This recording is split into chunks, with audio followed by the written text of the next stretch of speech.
=script_start=. They thought the two-time champions would just cruise through the summer on reputation alone. They thought that when the absolute worst-case scenario hit the Las Vegas Strip, the rest of the league would just bow down and wait for the postseason. But Friday night changed everything. When the final buzzer echoed through a packed, stunned arena in Las Vegas, the scoreboard read 84-68. The powerhouse was brought down on their own home floor. And the wildest part? This goes way deeper than anyone realizes. This was not just a regular mid-season loss for a title favorite. And it was not a fluke. It was an absolute blueprint on how to dismantle a dynasty that suddenly found itself exposed and vulnerable. With the All-Star break looming, a massive power shift just sent shockwaves straight through the upper echelons of the WNBA. To understand how this disaster unfolded, you have to look at who was missing from the floor. The Aces were forced to roll out a lineup without their absolute anchor, A'ja Wilson. Let that sink in for a moment.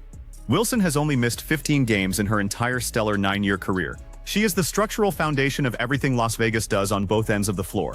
Without her presence in the paint, the Aces looked entirely human, and their opponents smelled blood in the water immediately.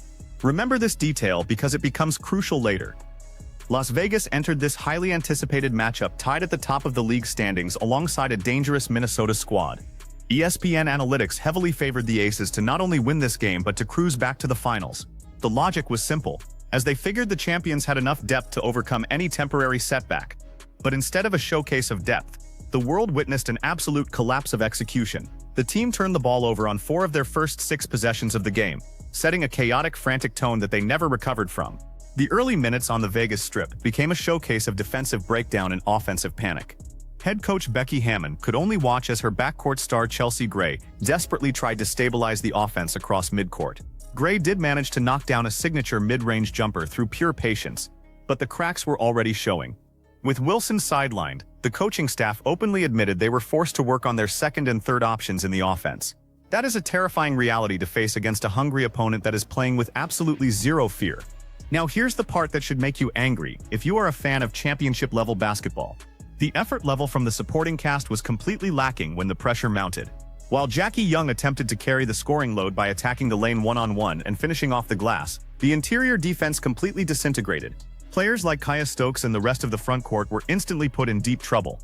They were forced to watch Aliyah Boston absolutely dominate the interior, exposing a complete lack of toughness in the painted area.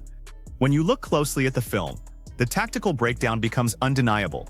Kelsey Mitchell absolutely destroyed the perimeter defense with a series of devastating screen actions.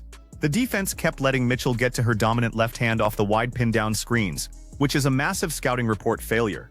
Once she established that threat, she easily fed Boston down low for consecutive buckets. It was the exact same play, executed back-to-back, and the Aces had absolutely no answer for it. But it was not just a one-off performance, because this game exposed a structural flaw that has been building all season. When the double teams inevitably came to help the interior, the ball movement out of the post was pristine. Aliyah Boston recognized the extra defender instantly and delivered a perfect backside pass to a wide-open Michaela Timpson for an easy finish. The perimeter defenders were trapped in a constant state of rotation, leaving shooters wide open all night long. Sophie Cunningham capitalized heavily, launching deep three-pointers from the slot that stretched the lead and completely silenced the home crowd.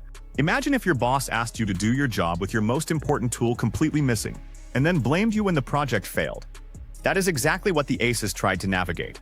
But the drop-off was simply too steep to ignore. Rookie point guard Raven Johnson tried to inject some energy into the lineup with a high-arching finish off her own missed shot. But the steady momentum just was not there. The team looked completely fatigued, struggling through their 4th game in a brutal 8-day stretch. The physical toll was obvious, and the opposition capitalized on every single tired closeout. Look at the financial and competitive implications of a loss like this. In a league where home court advantage in the playoffs is everything, dropping a winnable game at home is devastating. The opposition held Las Vegas to their lowest point total of the entire year. Let that sink in. A team featuring elite scorers like Jackie Young, Chelsea Gray, and Sophie Cunningham was held to just 68 points on their own floor. The execution was at an incredibly high level for the visitors, while the champions looked completely out of sync. Because here's what this all means going forward. The aura of invincibility surrounding Las Vegas is officially gone. Teams now know that if you can disrupt Chelsea Gray's passing lanes, pick off the interior feeds, and force Jackie Young into tough fading mid-range shots, they can be broken. The final minutes of the game were a complete formality, as the visitors went coast to coast without anyone even stopping the ball. It was a clinic in transition basketball and pure desire, ending in an impressive statement-making road victory. So you have to ask yourself, are we witnessing the beginning of the end for this Las Vegas dynasty? Or is this just a temporary bump in the road before they get healthy for September and October? The numbers do not lie, and right now the rest of the league is catching up fast. Drop a comment below and let me know if you think the Aces can actually recover from this and defend their crown without home court advantage. Let me know what you think. For _esprit_t_end =.